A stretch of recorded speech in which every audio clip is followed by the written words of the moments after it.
New topic is staffing, page number 21। तो staffing के लिए मीनिंग में आपको कुछ खास बातें बताई गई हैं। शुरुआत में बोला गया है ये फंक्शन है execution according to plan and organisational structure. Staffing क्या होता है? आपने वर्ड सुना होगा स्टाफ, और स्टाफ का मतलब क्या, यानी उसमें क्या होता है? एक तरह का ग्रुप ऑफ पर्सन, सिलेक्टेड लोग जो स्टाफ में काम करते हैं। वैसे स्कूल में भी हम ये शब्द पहले से भी सुनते आ रहे हैं, है ना, चाहे वो प्राइमरी स्कूल हो या फिर हाई स्कूल हो, है ना। हर एक पर्टिकुलर डिपार्टमेंट को लेके अलग अलग स्टाफ ऑफ टीचर्स होते हैं और वो अपने पर्टिकुलर पूरे डिपार्टमेंट को क्या करते हैं, मैनेज करते हैं। हो सकता है एक स्टाफ सिर्फ 5th to 7th दिखता हो, दूसरा स्टाफ 8th to 10th दिखता हो, तीसरा स्टाफ 1st से 4th दिखता हो। क्लियर है? तो इस तरह से स्टाफिंग क्रिएट किया। जब कंपनी की बात करें तो कंपनी के अंदर कई सारे डिपार्टमेंट होते हैं। कंपनी के अंदर कई सारे डिपार्टमेंट होते हैं और हर डिपार्टमेंट का अपना अपना क्या होता है, स्टाफ होता है। यानी number of employees, group of person जो अपने डिपार्टमेंट को मैनेज करते हैं, कंट्रोल करते हैं, प्लान को एग्जीक्यूट करते हैं। उनके अंदर डिवीजन ऑफ वर्क होता है, अथॉरिटी होती है, रिस्पॉन्सिबिलिटी भी होती है। उनको पता रहता है उनको क्या काम करना है, कितने काम उनको काम ख़त्म करना है ना। टेन्योर उनका फिक्स रहता है। तो ये स्टाफ निर्धारित किया जाता है। जैसे आप लोगों ने एक मूवी देखी होगी मिशन मंगल, तो उसमें बाकायदा उस मूवी में ये भी बताया कि जिस तरह से मंगल यान भेजने के लिए पूरा स्टाफ क्रिएट होता है ना, पूरी टीम क्रिएट होती है। There was Akshay Kumar, there was Vidya Balan and other the cast, है ना। वो किसी एक इंसान का काम है क्या? नहीं। आखिरी पिक्चर में बताया गया कि ये एक पूरे कम से कम मोर देन 1500 साइंटिस्ट का ग्रुप था। 1500 साइंटिस्ट लोगों ने मिलके ये मिशन मंगल को कामयाब बनाया। दूसरे देशों में जब इस तरह के रॉकेट लॉन्च किए जाते हैं बड़े बड़े प्लैनेट्स पे भेजने के लिए, जहाँ पे खर्चा काफ़ी हज़ारों करोड़ में चले जाता है, we did it with in 500 crore. 500 crore max शायद अमाउंट थी या उससे भी थोड़ा कम। हमने मिशन मंगल को क्या किया, कामयाब बनाया। अफोर्डेबल खर्चा और इतना बड़ा टारगेट हमने क्या किया, अचीव किया, वो भी फर्स्ट अटैम्प्ट में। जब किसकी मूवी में भी ये बताया गया कि दूसरे कंट्रीज़ ने, किसी ने 4 अटैम्प्ट किए, किसी ने 6 अटैम्प्ट किए, राइट। सब क्या हुए, अनसक्सेसफुल, और हमारा फर्स्ट अटैम्प्ट में क्या हुआ, सक्सेसफुल। और ये चीज़ ने हम लोगों को बहुत ग्रेट बना दिया कि इसरो ने ये करके दिखाया है। और ये क्या था, ये किसी एक इंसान का काम नहीं था, ये एक स्टाफ का काम था। हज़ारों साइंटिस्ट लोगों ने मिलकर इसको कामयाब बनाया। तो स्टाफिंग बहुत इंपॉर्टेंट चीज़ है किसी भी कंपनी में। अब टाटा कंपनी की बात करूँ तो 7 लाख एम्प्लॉयज़ हैं। अब मैं 7 लाख एम्प्लॉयज़ को स्टाफ नहीं बोलूँगा, लेकिन न जाने कितनी कंपनीज चलाती है टाटा कंपनी।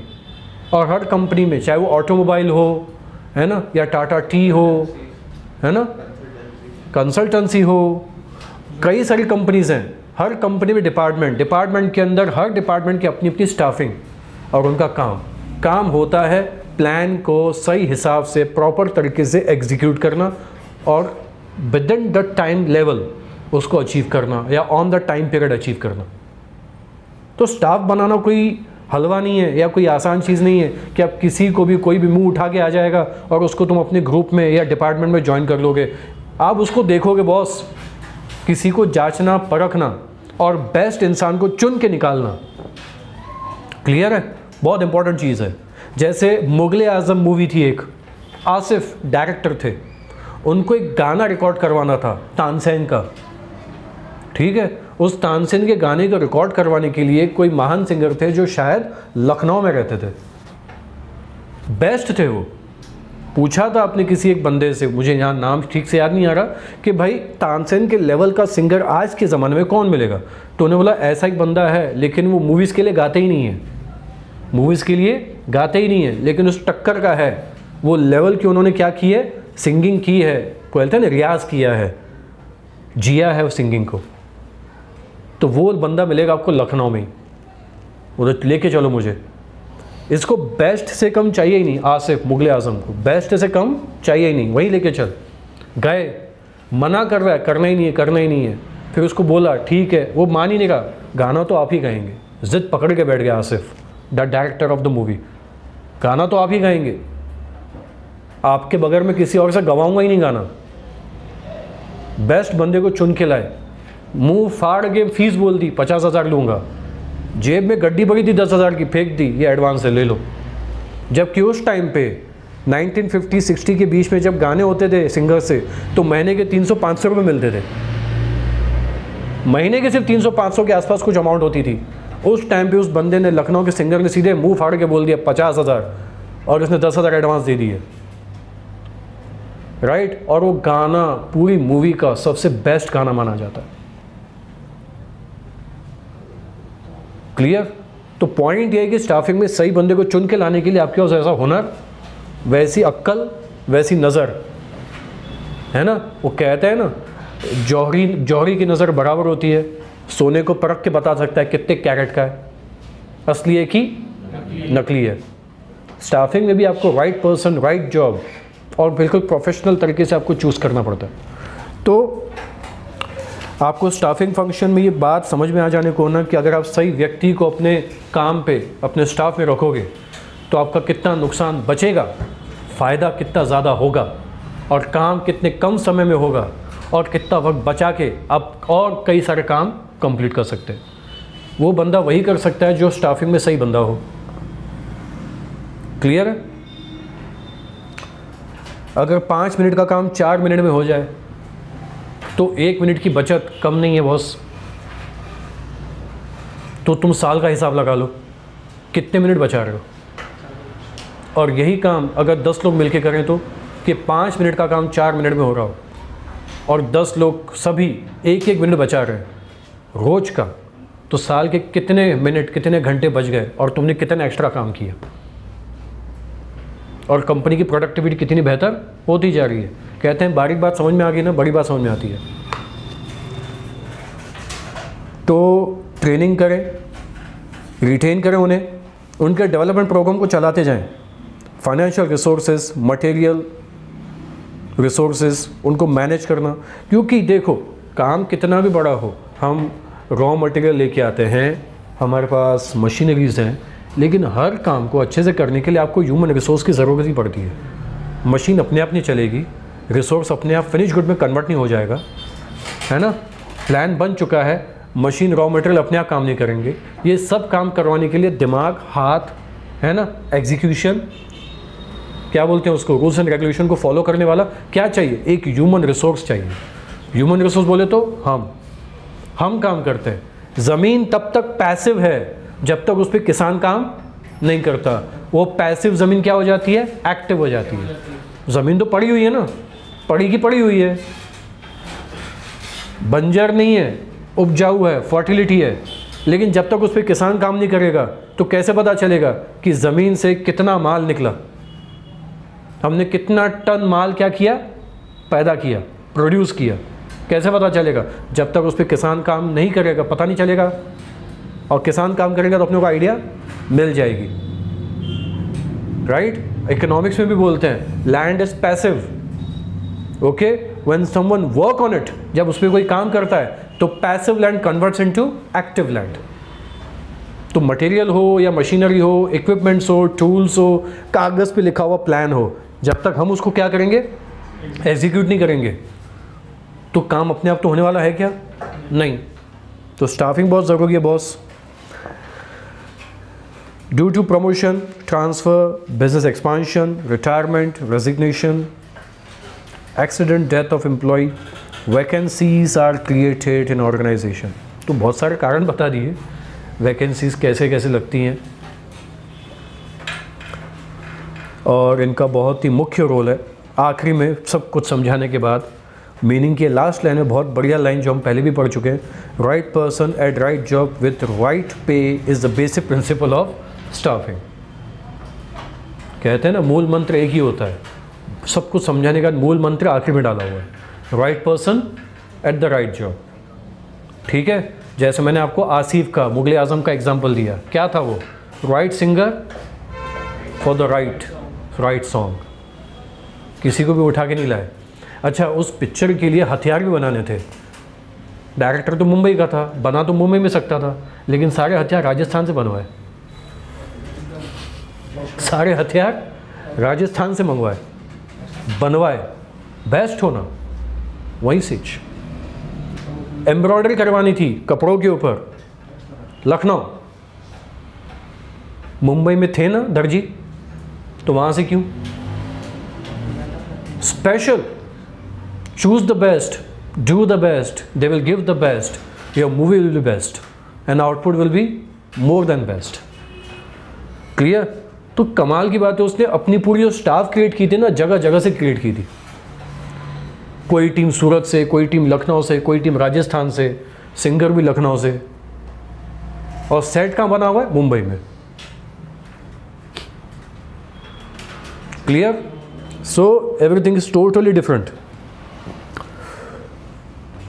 डेफिनेशन आपको दी हुई है, थियो हेमन, ल्यूथर गुलिक, एस बेंजामिन।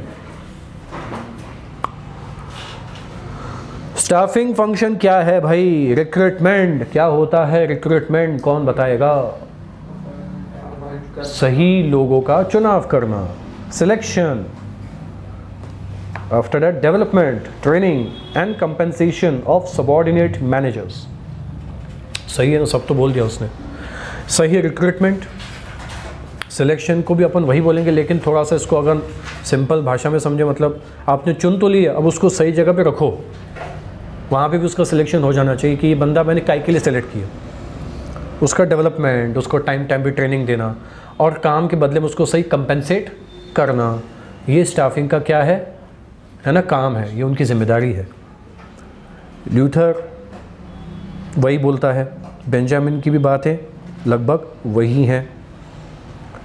इम्पोर्टेंस पढ़ना शुरू करते हैं अपन। पहला पॉइंट दिया हुआ है आपको, इफेक्टिव मैनेजरियल फंक्शन।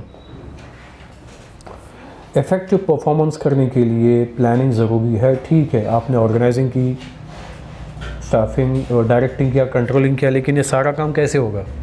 बगैर ह्यूमन रिसोर्स के बाकी फंक्शन कैसे एग्जीक्यूट होंगे?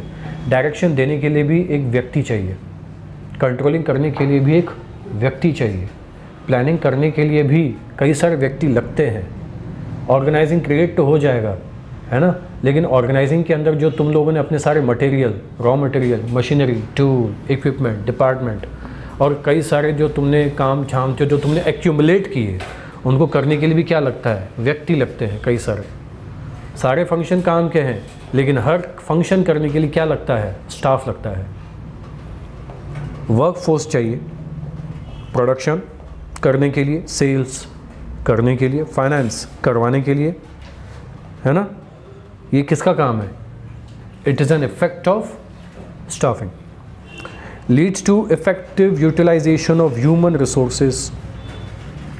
जो डेफिनेशन में हम पढ़ चुके हैं वो बातें आपको सेकेंड एंड थर्ड लाइन में आपको वही बातें दिखाई दे रही हैं। सही recruitment, selection, placement, remuneration, training, development, ये स्टाफिंग का एक पर्टिकुलर क्या है? प्रोसेस है। इसमें आप गलती करोगे तो दिक्कत आएगी। जब कोई क्रिकेट टीम डिसाइड होती है, टीम को ध्यान में रखते हुए, आप एक्चुअली कौन सी टीम के साथ खेलने वाले हो। जिम्बाब्वे के साथ खेलोगे तो कई बार तो खुद कैप्टन भी नहीं खेलता, भाई किसी और को बना ले, मैं थोड़ा रेस्ट कर लेता हूँ। लेकिन जब आप ऑस्ट्रेलिया टीम के साथ खेलोगे तो टीम तगड़ी बनानी पड़ती है। एग्जाम्पल थोड़ा डिफरेंट था। इस एग्जाम्पल के पीछे मतलब क्या था? आपका जैसा काम होगा, जितना बड़ा प्रोजेक्ट होगा, या आपकी कंपनी कई सालों से सक्सेसफुल चल रही है ना, आप नेशनल नहीं इंटरनेशनल लेवल पे काम कर रही है कंपनी, और आप बड़ी बड़ी कंपटीशन प्रोवाइड करते हैं मार्केट में, यानी एक तरह से compete करते हैं, सर्वाइव करते हैं, आपकी टीम भी वैसी होनी चाहिए ना। यस और नो? पुराने ज़माने में योद्धा होते थे, लड़ाइयाँ होती थी। सेनापति बनाना आसान टास्क नहीं होता था। सेनापति उसी को ही बनाया जाएगा जो पूरी सेना को क्या करे? कंट्रोल करे, मैनेज करे, मोटिवेट करे। Leadership qualities. तो ये प्रॉपर सिलेक्शन पे बेस्ड होता है, और उतनी मेहनत के लिए उसको क्या देना पड़ता है? रेम्यूनरेशन, क्योंकि वो पूरी टीम को क्या करता है? मैनेज करता है। बड़ी बड़ी कंपनीज़ में लोग एरिया मैनेजर्स होते हैं, सिर्फ एक स्टेट के नहीं, कोई 2, कोई 3, कोई 4 स्टेट्स को क्या करते हैं, मैनेज करते हैं। न जाने कितनी ब्रांचेस के अंदर भी अलग अलग टीम लीडर्स के अंदर भी कौन है, सबॉर्डिनेट्स, और उन सब के ऊपर एक बंदा क्या है, मास्टर, जो इतनी बड़ी सारे ब्रांच, कई सारे एरियाज़ यानी कई सारे स्टेट्स को क्या कर रहा है, जगह जगह जाके ट्रेनिंग दे रहा है, प्लेसमेंट करवा रहा है, मोटिवेशन दे रहा है ना, और इतनी बड़ी टीम को मैनेज कर रहा है। और इतना सब कुछ काम कराने के लिए उसको क्या मिलता है, पैसा। कितने सालों की मेहनत होगी, 10, 12, 15, 18, 20, तब जाके उसको इतनी बड़ी क्या मिली है, जिम्मेदारी, कि इसके पास ढेर सारा क्या है, एक्सपीरियंस। Builds cordial relationship.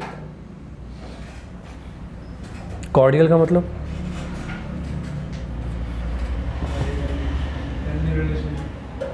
लिखा है पहले इसमें, building healthy relationship, friendly, healthy, mutual, यानी जिस ऐसे लोगों के साथ जब आप काम करते हैं जिनके साथ आपकी रजामंदी बहुत बढ़िया होती है, ख्यालात मिलते हैं, काम करने में मज़ा आता है ना। टीम बना दी और टीम के अंदर झगड़े हो रहे हैं, काम क्या होगा, कुछ भी नहीं, राइट। आईपीएल की मैचेस में भी कई बार आप लोगों ने झगड़े देख लिए होंगे। टीम बनी है और टीम के अंदर क्या चल रहे हैं, प्रॉब्लम क्रिएट हो रही है, लोग एक दूसरे को क्या निकाल रहे हैं, गलतियां निकाल रहे हैं,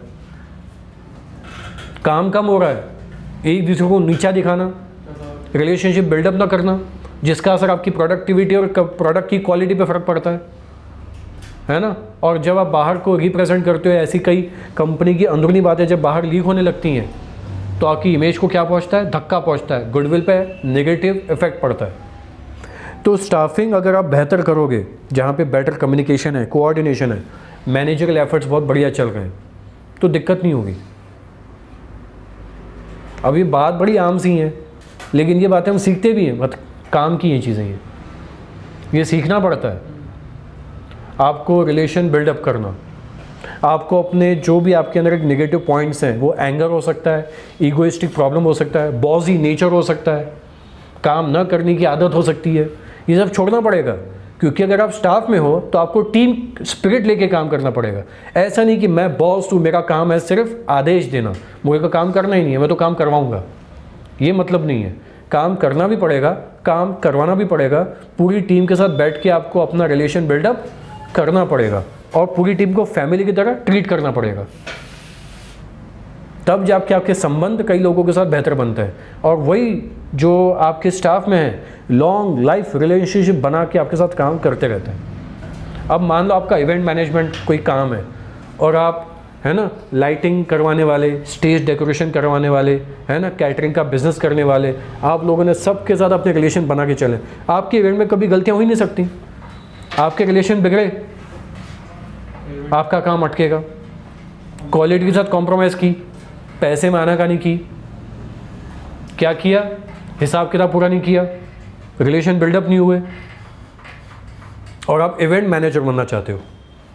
आप शादियाँ, अवार्ड सेरेमनीज़, है ना, और भी डिफरेंट टाइप के फॉर्मेट्स इवेंट मैनेज करना चाहते हो, लेकिन आपकी लाइटिंग, डेकोरेशन, कैटरिंग या और भी ऐसे ट्रांसपोर्टेशन के बिजनेस वाले लोगों के साथ अच्छी आपकी बनी हुई नहीं है, आपका स्टाफ ही प्रॉपर नहीं है।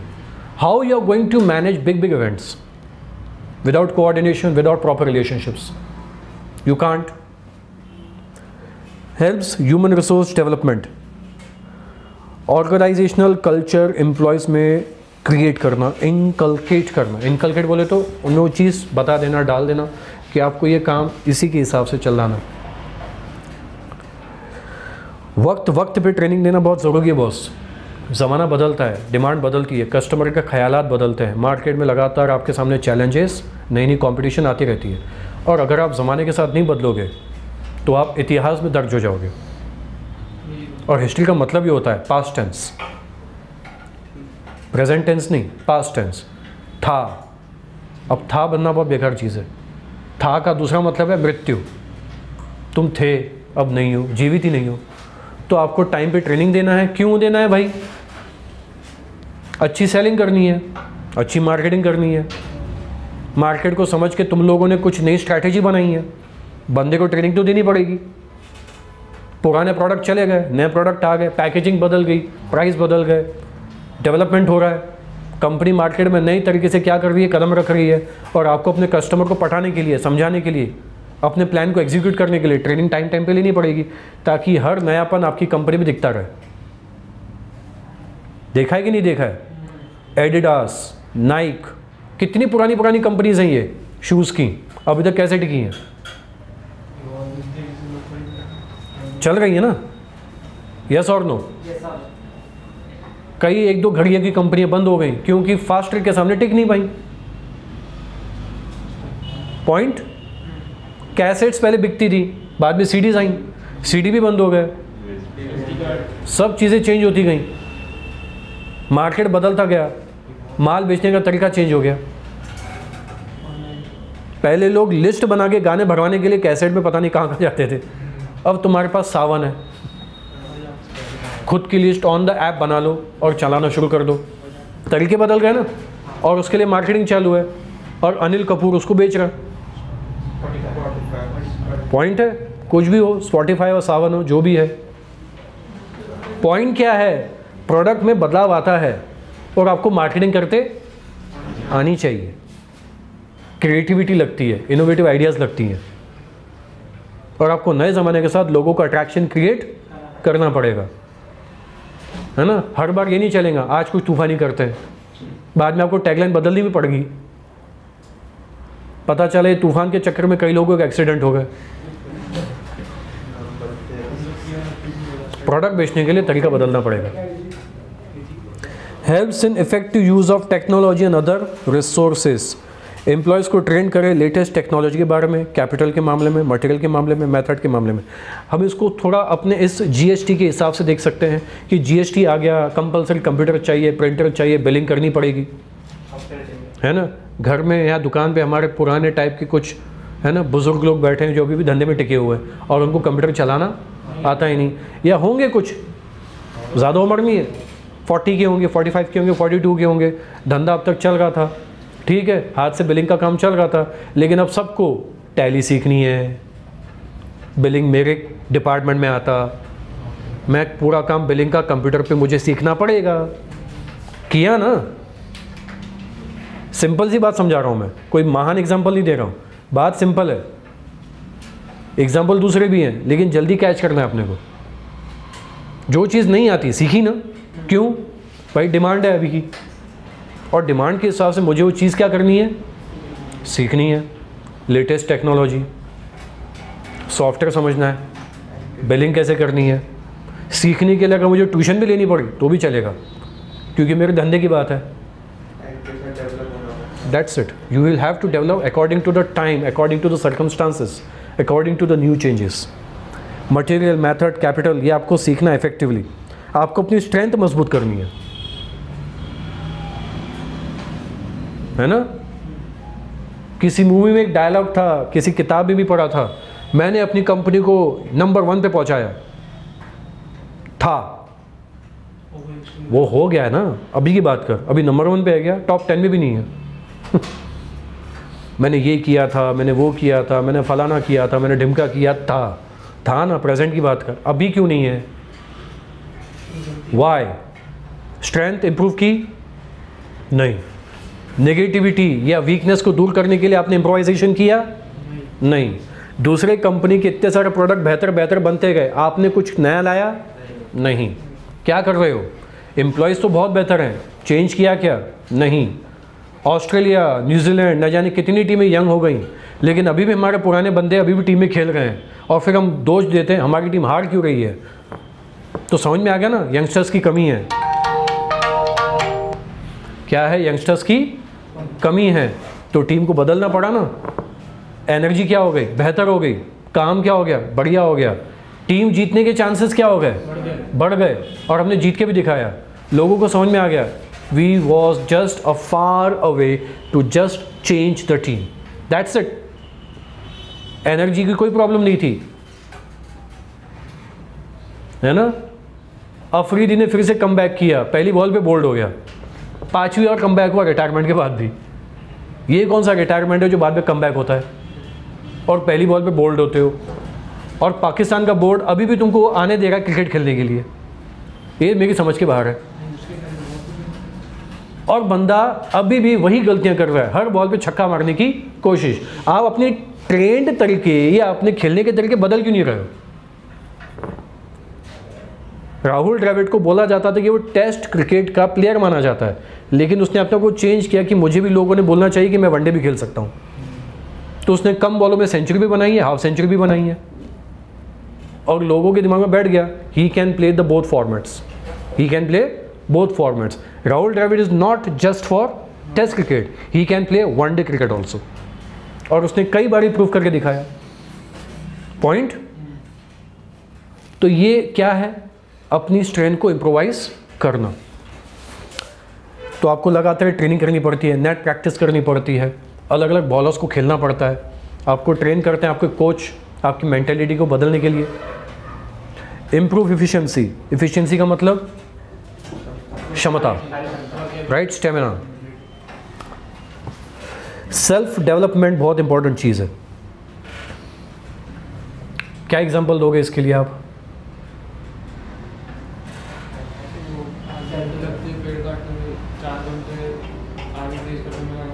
वोट कटर का एग्जांपल याद आया? Self development. सवाल क्या था? तूने आखिरी बार अपनी कुल्हाड़ी तेज कब की थी? जवाब था उसके पास? नहीं।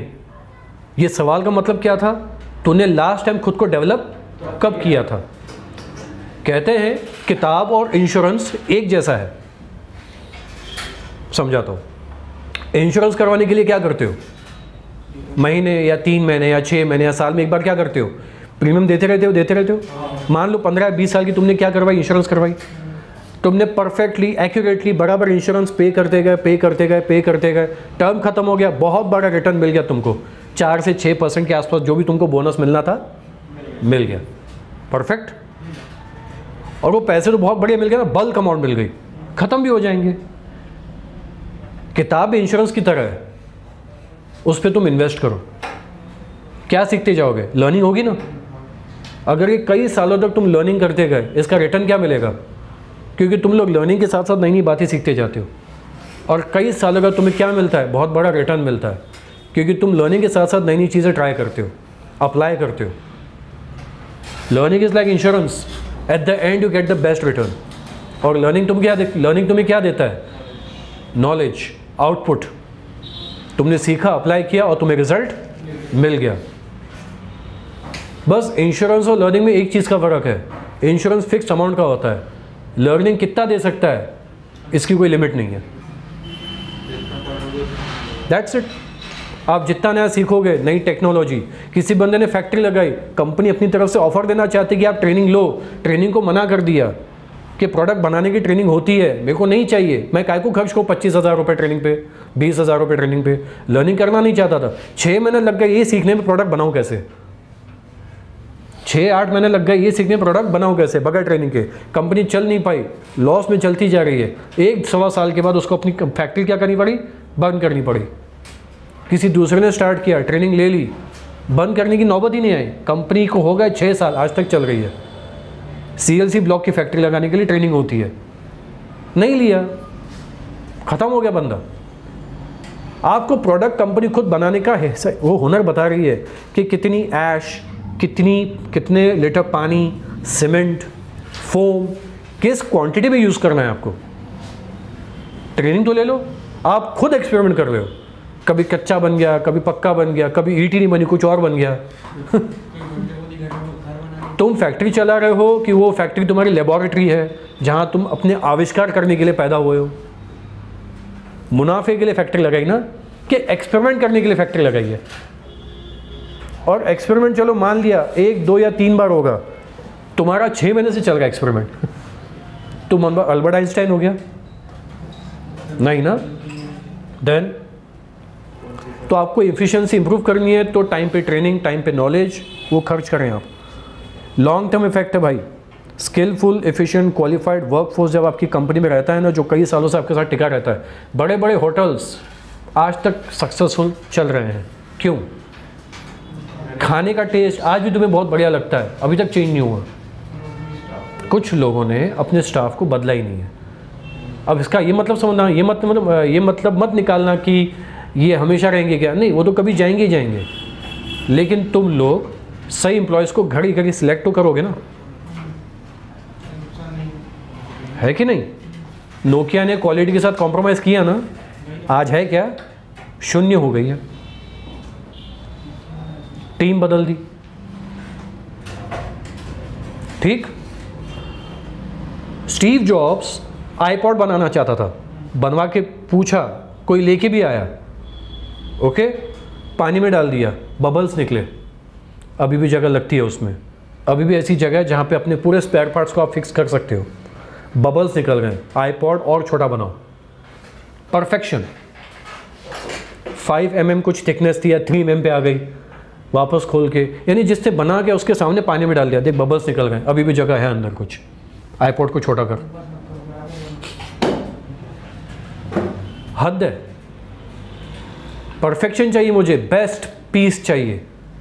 ये स्टीव जॉब की आदत थी, लोग इसलिए उसको क्रेजी बोलते थे, लेकिन यही आदत ने एप्पल कंपनी को कहाँ पहुँचा दिया आप जानते हैं। उसको निकाल दिया तो कंपनी डाउनफॉल में आ गई थी, उसको वापस मंगाना पड़ा, तब जाके एप्पल कंपनी वापस अपने पैरों पे क्या हुई, खड़ी हुई।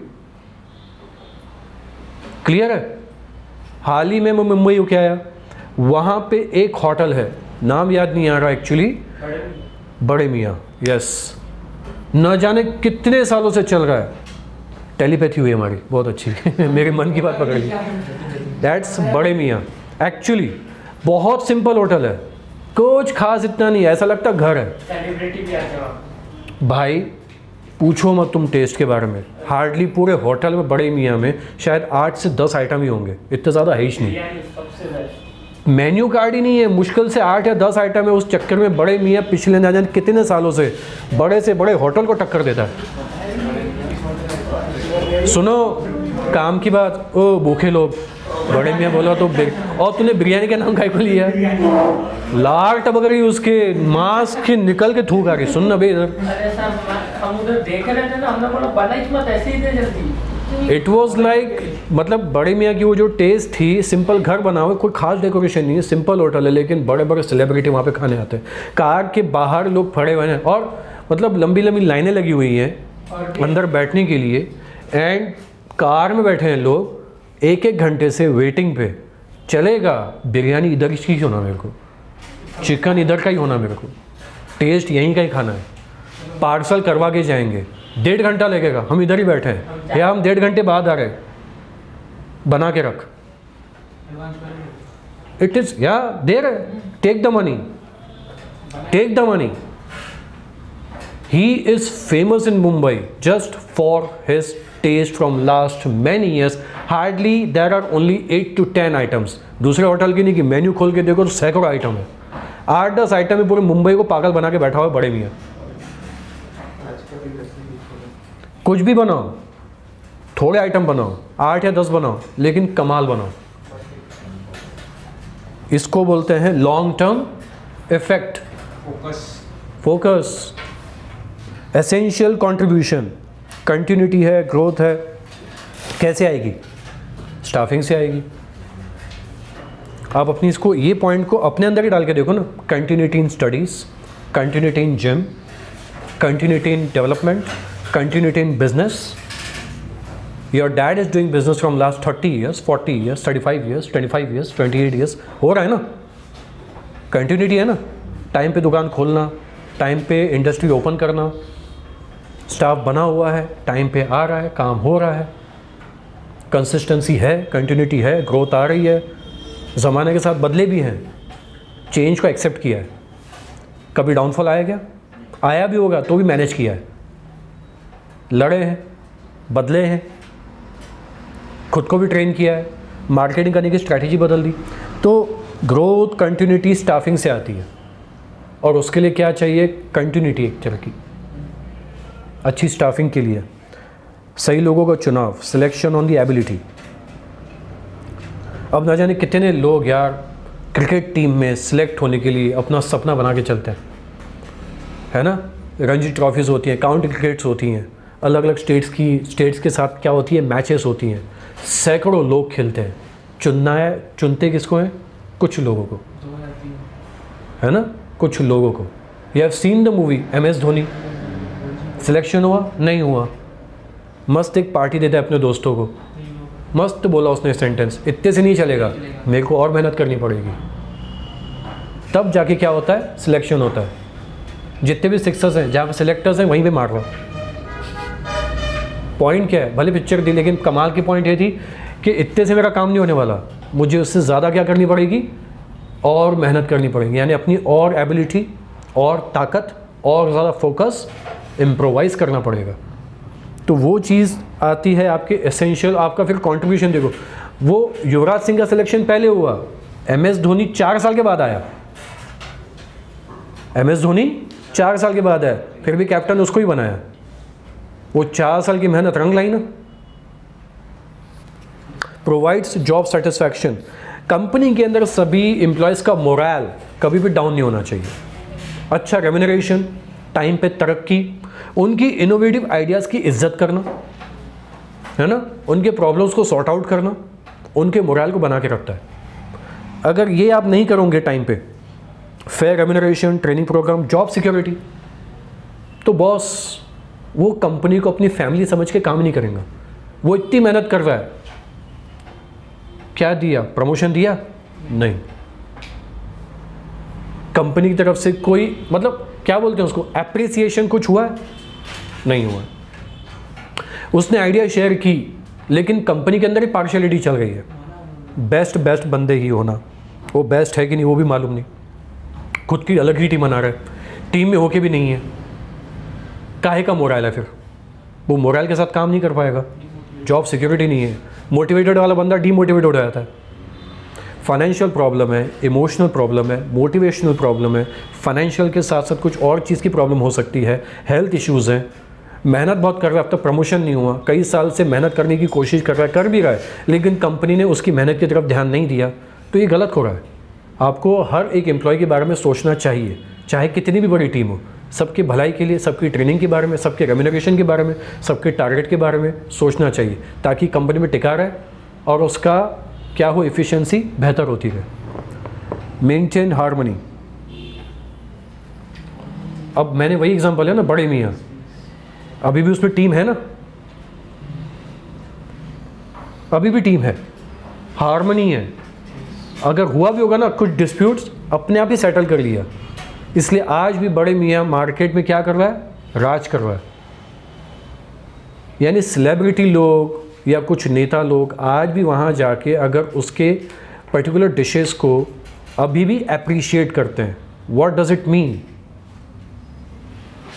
What does it mean, you are giving a challenge to 5 star और 7 star hotel in the matter of taste. How? It's a team effort. It's a team effort and no compromisation on taste. लोग आपकी dish को test करने के लिए घंटों खड़े रहने के लिए तैयार है। बंदा ट्रैवलिंग के लिए जा रहा है, बिरयानी कहीं नहीं खाऊंगा, इसकी लेके ही चल, लेके ही चल, क्योंकि ट्रेन से जाते हुए लोग भी पार्सल कर दे, मेरी गाड़ी है, बंदा 2 घंटे पहले आके खड़ा है, 1.5 घंटा पहले, कि मुझे खाना पार्सल लेके जाना है। तो पार्सल भी अच्छे से फैसिलिटी बना के दी है, अच्छी सी पैकिंग, कि बैग में भी रखो निकलेगा नहीं, आराम से खाना।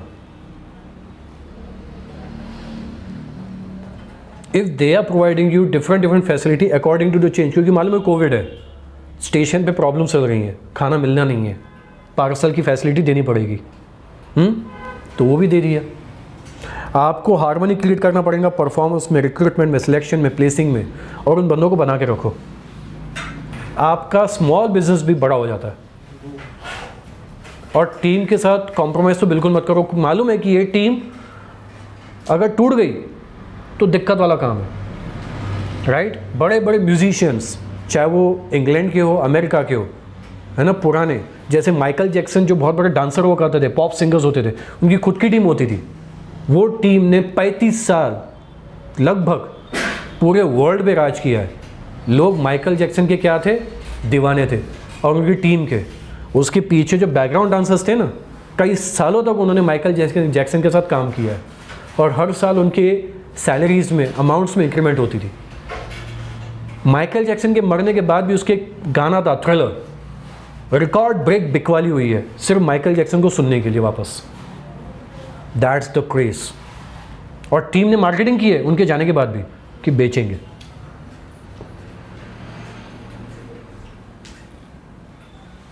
राइट? तो इसलिए हार्मनी बना के रखना अपनी टीम में कि आपके जाने के बाद भी टीम आपके लिए काम कर रही है। That's the staffing power. तो वो रखो।